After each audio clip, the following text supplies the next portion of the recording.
Thank you, my friends. You know, it's a time when we've just had dinner. It's late in the evening, and what a great way to listen to a math lecture.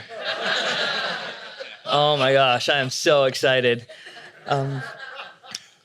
I don't know if many of you fly or take long trips on a bus or maybe even on a subway, but sometimes, especially if you're flying cross country, you're trying to get a little bit of rest on the plane, right? You put the luggage away, you get that corner seat, you get the pillow tucked in there. And do you know that there's a person who just starts talking to you, right? And they just like, please give me a minute, and they just keep continually talking to you.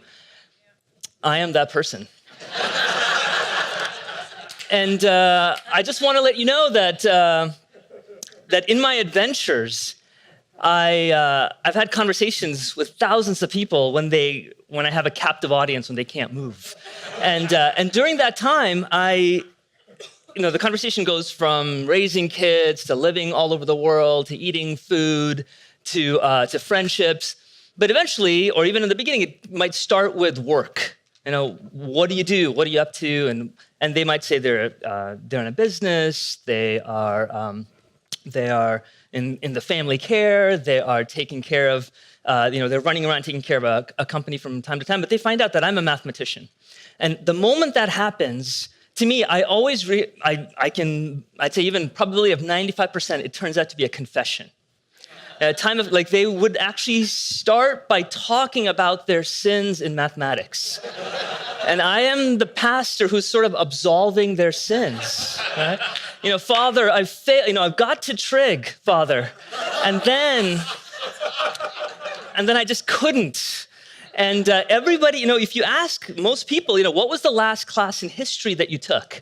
Or the last class in literature that you took? Most people won't remember. I don't know if it was medieval or was it, I think I took that before World War, I don't remember, but in math, you know exactly when you stopped, right? You know the day when that exam was turned in and you never took it again. I don't care if you got a graduate, it doesn't matter, you remember it. And so there's this deep-seated point to math. So that's one part of the story I want to bring up.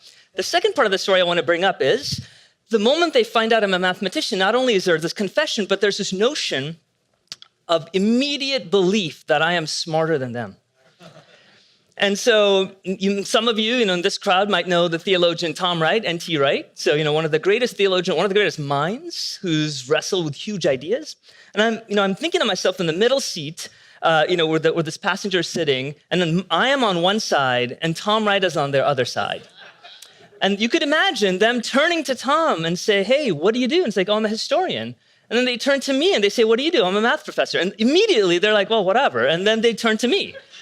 There's this incredible notion that mathematics, and certainly the sciences, have the truth in their back pocket compared to anybody else.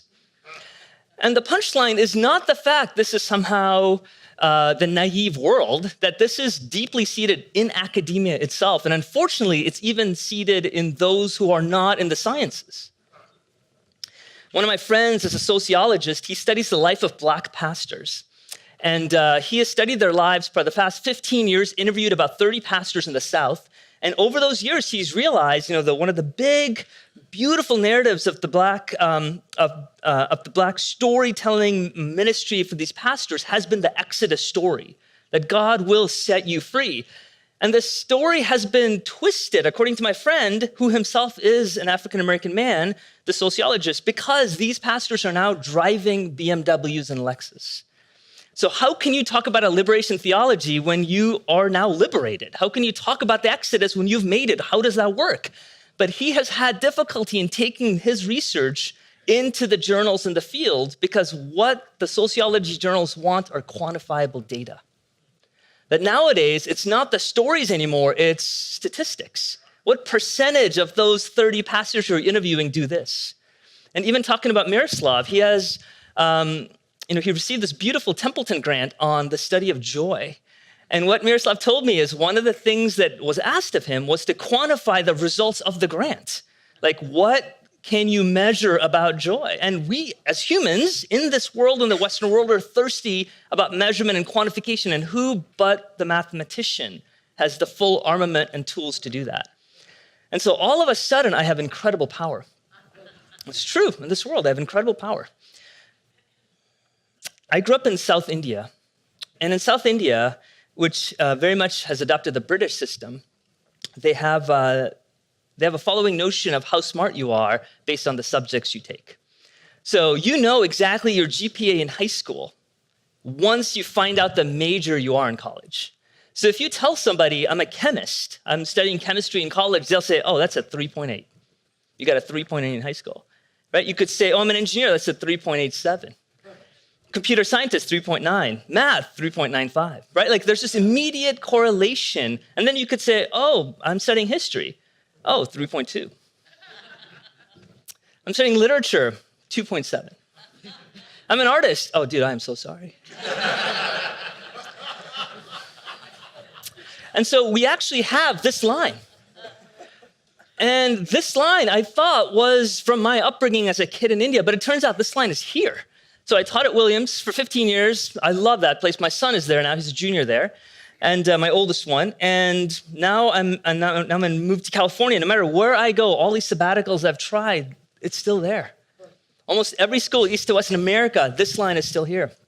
And what I want to push on you is a couple of truths that are built into this that people believe. And here's some of them. If you kind of take the ends of the spectrum, math on one side, and then the visual arts on the other side. So we have, for example, this notion that math is measurable. It is something that you can use to quantify things, whereas somehow the visual arts are emotional. I'm pushing back against all of these, but I just want to let you know that this is what the mindset of parents are who are sending their kids in front of me. The mathematicians are smart, right? By default, and the artists not so. And mathematicians get you jobs. Now, all these three things are false. I deeply believe it. In fact, my job, I believe, as someone in power, I again want to make this case at the end of my talk, is as someone in power, I think I've been asked to defend those who are not in power. And my job is to actually defend those in the humanities and the arts, to show how incredible that work is. And so what I want to show you is one little glimpse of what the truth is behind the scene. It is currently this notion of measurable and smartness, math is more and art is less, and there's a spectrum. But the truth is the following thing. Here's one way of glimpsing it. There's a hidden dimension that we're not seeing. In fact, I think there's a lot of hidden dimensions, but let me just show you one. One hidden dimension is this notion of complexity. So you see, I truly believe that math and the sciences deal with very simple things. And hence, it's very easy to measure. The more you walk to the left, the complexity of the object you're studying increases, and thus the measurability decreases. So give me an example here about fish. A mathematician is given a fish that has been killed, gutted, cleaned, and the bones are presented on a plate. And the question is, can you tell me how many bones are in front of you? The mathematician counts, and she says 34 bones. And the world says, that's amazing. So good. You're smart. Your data is quantifiable. And then they're like, you know what? Could you do it again? And she tries it again. She gets 34 bones. And they said, repeatable data. Oh, consistency.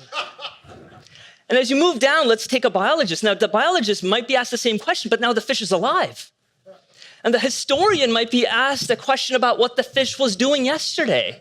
And the artist is thinking about what the fish might have seen, maybe an octopus. And the emotional issues related to it, of course it's not going to be measurable. Of course it can be as quantifiable. The problem has been complexified. And so in the world that is obsessed with technology that Andy talked about, which I'm going to pick on him a little bit later, is that we are a technology is in some sense at the underlying core that is fueled by mathematics and the sciences. And it's a very measurable, repeatable, quantifiable thing. You want that phone to work all the time. So you, of course, want the side of the spectrum. And we actually provide weapons to satisfy an itch that should not be satisfied by that object, this very impersonal object. So here's this line. Let me just show you an example. If you don't believe that science is complex, this is a snapshot of a textbook from quantum mechanics. Right? Thank you, Catherine. I knew I had an audience of one. That's all I wanted. That's all it takes to make me happy, an audience of one. And so on the left, you see this text of quantum mechanics, and you can see, oh, wow, look at the complexity. There are those things I don't understand. But on the other hand, here's a text, Genesis 1. And my question is, what is more difficult to understand? What is deeper and more complex? Now, in a naive setting, you might say, listen, look at these words like, and it was so, the earth brought forth. Like, those are words that we can understand. You could tell it to your children. You can soak it in, right? On the left, you have exp, which is an exponential function. You have plus or minus, square root. Oh my God, right? You have these. At the end of the day, though, you could take all of these ideas and distill it and compress it into something that is tangible, doable. In fact, you could program something based on that stuff. And on the right, the complexity of these words are remarkable. Now, in order to defend that, I'm not the one to defend the complexity of the words to the right, but there are others who do. And here's one. Right? Robert Alter, the person, when I read this book, I was in tears every night, right? I could only read like 5 pages a night. I was just blown away. But he defends the narrative of the Old Testament using the lens of literary criticism, not as a theologian, but just as a work of art, does it stand? And it does. And so here you are talking about the complexity of Genesis 1 with a defense by Robert Alter, telling you that it is complex, using the tools of linguistic analysis that is worthy of your time because it is deep. Let me just give you, we've talked about Charles Taylor today in several instances already, but let me just talk about this notion and the notion of definitions in mathematics. So the most complicated definition I know of in mathematics has to do with this area of algebraic geometry. And the definition takes about 3 pages to write, right, of this particular concept. It's extremely difficult. Most definitions are short, like a prime number is, boom, boom, boom. This is a 3-page definition of intricate complexity. Charles Taylor, in his Secular Age, spends 150 pages out of his 900-page tome defining the word secular. Why? Because if I look at your shoes, if I look at President Lemberton's shoes and I say, hey, those shoes look isomorphic, he'll say, whatever.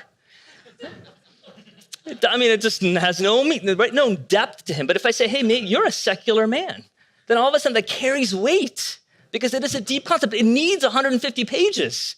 There's incredible weight to that concept. And I can't imagine what an artist deals with trying to take the weight of that concept and try to bring it into an image. And yet, it is easy to do in the scientific realm. It's just a notation, right, that has a language that's easy to understand and that's universally understood. And that is why you need the weight of this. That is why it is more difficult. So here's Andy. I told you I'd bring up Andy again. I want to switch gears a little bit. So I'm not sure if this is exactly the words he said, but let's pretend. He says something like this thing, right? The use of all our mind, heart, soul, and strength. He's talking about the Shema. He says, happens best with music. When I first heard this, I was deeply offended. And then I realized, I think I just misheard him. He had said happens best with mathematics, right? And then I was like, that's what it is. Right? Then we started connecting, right, afterwards. The brokenness of our relationship was made whole. And I thought about this a little bit, and it is true that in art, in visual art, you are using your body, and as a musician, you're using your body. And then it's a very fair thing to ask this question. In what way is it true in math? Right? In what way is this? That's where my heart hurts, is that it isn't true in math, right? This is actually a wrong statement. Andy was right to say it was music, but why isn't it math? Why can't it be math? Let's take a look at these words, right? Mind. Now, according to that spectrum we just talked about, math is probably the most disembodied of all the disciplines, right? When we talk about physicists, right? When we had this picture of Catherine working in her laboratory, right? When we had chemists, when we have biologists, when we have historians going to the site, studying things in Göttingen, Germany, and seeing the classical books, when we have musicians hearing the score. You talk about math and you say, oh, you don't even need anything. You don't even need a chalkboard. You can just think about it, right? And it's true. It's true, right? It is a very disembodied thing. And you could imagine somebody with the heart and the soul, but what about this notion of strength that Andy brought up, where your body's involved in the creation? I don't see it in math. So for the rest of my time, for about the last part of my talk, I want to focus on that, this notion of embodying math and how we can bring it back again. And the reason math is not embodied is because of the Enlightenment. And it has trickled down to statements like this. Bertrand Russell, one of the greatest philosophers and mathematicians, he said this at the turn of the last century. Remote from human passions, he's talking about math, by the way, remote from human passions, remote even from the pitiful facts of nature, the generations have gradually created an ordered cosmos, mathematics, where pure thought can dwell as in its natural home. And listen to these words, my friends. And where one, at least, of our nobler impulses can escape the dreary exile of the actual world. Can you imagine a more disembodying statement than that? Right? You find this repulsion to physical things. And mathematics is actually being fueled by this philosophy. That you can't wait to get away from the troubles, the messes. In fact, I could imagine many other faiths that would agree with this, right? You could imagine Buddhism. You could imagine Hinduism, Shintoism. You could imagine several faiths in Hindu, right? Kind of pulling away from this, a very Greek Gnostic notion. But the notion of the Hebrew of embodiment is completely away from this. So it is actually, I believe, a wrong philosophical statement. It's a wrong statement about math. Math is not wrong, but the philosophy about it is wrong. So let me give you an example of why I think math is not wrong. So this Poiseuille linkage, it's a linkage, it's an unsolved problem for about 150 years. And here's the problem. Can you turn circular motion into linear motion? Can you find some mechanical linkage or object that turns circular one into a linear one? Nobody knew how to solve this problem for 150 years. Lots of different linkages were created that came to close approximations. It would turn a circular one into an almost linear one, sort of like a curved parabola. Nobody can come up with one that was a perfect one. Poiseuille, an engineer, French engineer, came up with one. And this is what it is. This is actually one I have built in my office. And it's just something you could turn the red one. As you turn the red one, the blue one goes up and down. And the linkage is remarkably simple. It has just a handful of these linkages to make it work. This is sort of how our trains work nowadays, right? All these, circular ones make into linear motion because of Poiseuille's work. And I'm not sure if you know who Lord Kelvin is from the Kelvin temperature scale. He was a god who ruled the earth at that time. So when Lord Kelvin, when he accidentally spit, people would study his spit and glorify it, right? It's this amazing man. And J.J. Sylvester, a math professor at Johns Hopkins, he was visiting Lord Kelvin. He had one of these things built, Sylvester did, and he took it to Kelvin. And he gave it to him. And here's what Sylvester writes. Lord Kelvin nursed this little creation, this little linkage, as if it had been his own child. And when a motion was made to relieve him of it, he said, "No, I have not had nearly enough of it. It is the most beautiful thing I've ever seen in my life." You see, my friends, no matter what you try to do, no matter what Russell says about disembodying us as humans, we still have bodies. We thirst to touch. Even if you say math is all about the mental notion of Poiseuille's vision of circular to linear, when you make it, oh my gosh, it's incredible. Mathematics can be so much more than it is. If we can do all of these amazing things with just our minds, how much more can we do with our bodies as well? That's my question. Let me just give you a couple of snapshots, pushing back and adding to what Andy was saying earlier about this notion of digitization making us, moving from personhood to power. When that movement happens, when we become disembodied, when we go into more things and give up our personhood to become more powerful, the problem is, and the joy that I find in me having this motion, is at the end of the day, we will, as humans, realize it is not working. See, that's the cool thing, is let the world run its course because they will realize bodies matter.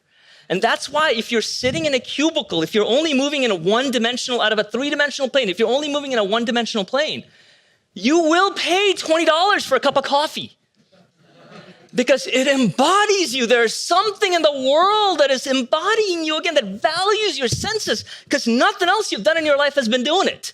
And it is worth $20 to get a hit of heaven. You can smell it. The barista says hi. There's a warmth. You feel it in the air, the sound of other people with you. Oh my gosh, that is it. And it's worth the $20. This is Justin Timberlake's CD. Now, the funny part about LPs, vinyls, is that they're really not good compared to the digital self. The digital record is flawless, but yet the sales of vinyl is through the roof. Why is Justin Timberlake the embodiment of the current, most coolest, most digital version making vinyls? One of John Britton, one of the writers that I know of, he says that I cannot listen to music that doesn't have weight. We want to touch the music, right? We want to embody it in some way. We want to have that crackling of that sound. We miss this notion of a music that you can just be with rather than somehow from the cloud. We thirst for it, even if we pretend it doesn't matter. Here's a $2,500 exercise machine, right? State of the art.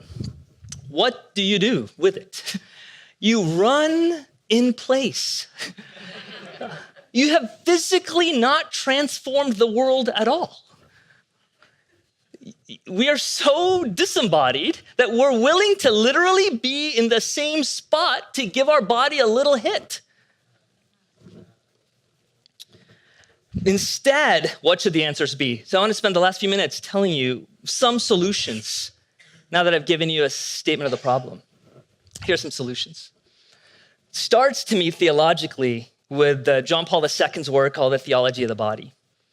And I found that book to be remarkably beautiful. And this is not in the book, but this is to me a paraphrase of the entire book. Our body is the physical representation of our spiritual selves.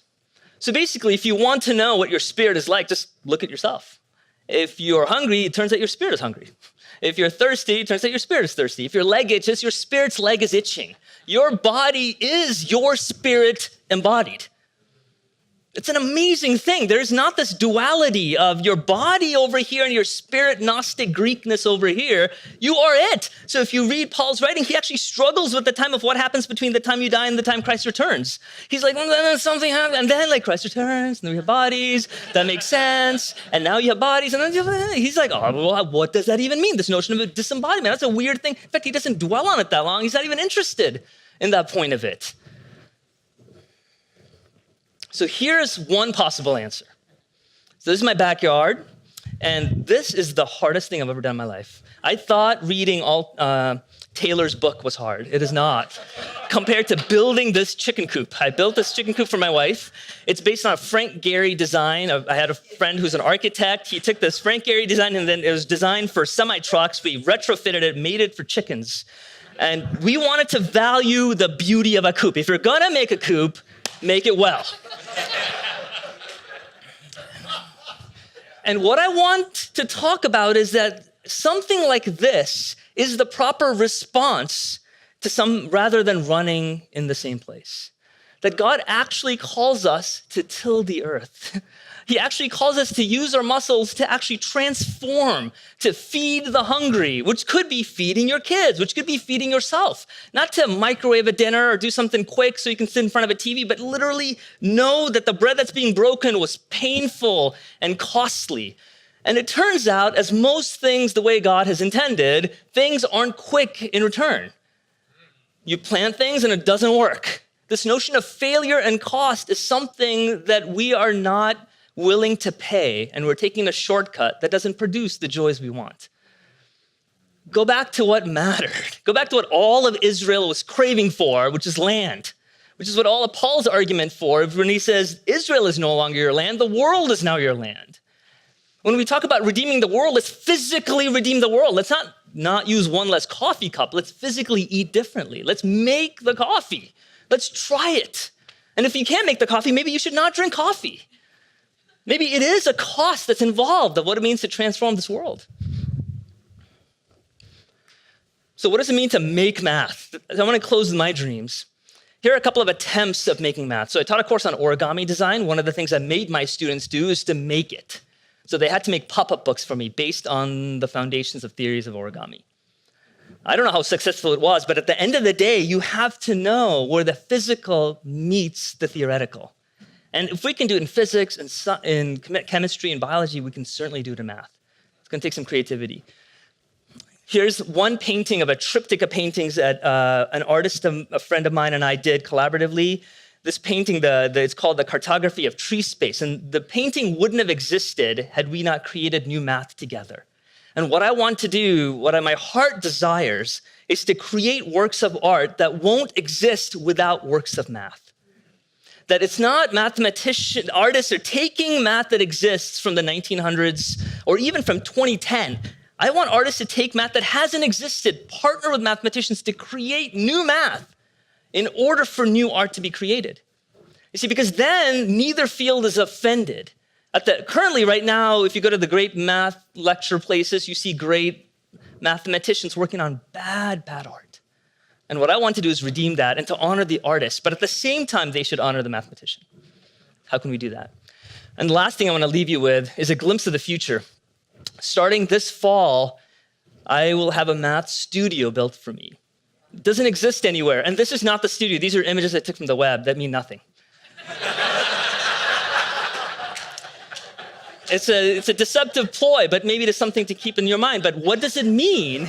What does it mean to actually have a place where math can be built? Not to demonstrate, not as an experiment, not to tell students, check out this cube, now you can understand. No, but actually new math formed.